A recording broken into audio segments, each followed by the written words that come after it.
One of the greatest examples that I could think of that I've seen of somebody who really, truly lives this out is this story of a boy who was 16 years old. You may have heard it before. And he was reading a book one day, and he read this line in the book: "I despaired at the thought that God might pass me by without moving greatly on my behalf." And right then and there, he felt God give him a vision that he would one day plant a church and that he would be able to minister to many, many people. And if you haven't already figured out, that person is my husband. And he's told that story many times. If you've been here at Elevation for any period of time, you've probably heard him tell that. I know I've heard him tell it like 1,000 times. But you know, when he read that line in that book and God gave him this vision, he didn't go sit down on his parents' couch and just wait for God to drop a megachurch out of the sky and into his lap. He got to work. He went to the first church that would hire him, and he got a job working in church, learning all that he could. He didn't go to the biggest church that he could find in his town that would hire him. He went to the first place that somebody would hire him, and he got a job as a youth pastor.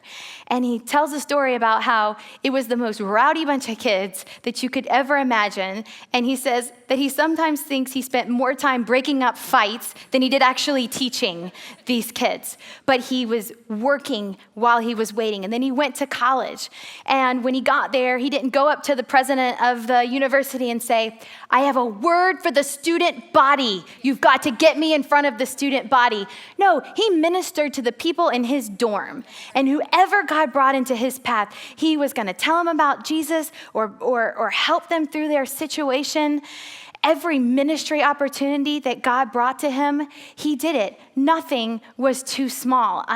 He started getting invitations. About the time that I came around, he was getting invitations to travel and preach. But they weren't invitations to go travel to Sydney, Australia and preach. It was backwoods country churches, and they were going to have a youth rally for 10 kids. And he would preach to those 10 kids. I promise you, I saw him hundreds of times preach to the smallest crowds with the same enthusiasm that you see him preaching on this stage every single weekend. Because he wasn't in a waiting room. He wasn't waiting for God to give him this giant ministry. He was going to work every single opportunity that God brought into his path. And you know, what attracted me to him wasn't what God was going to do through him.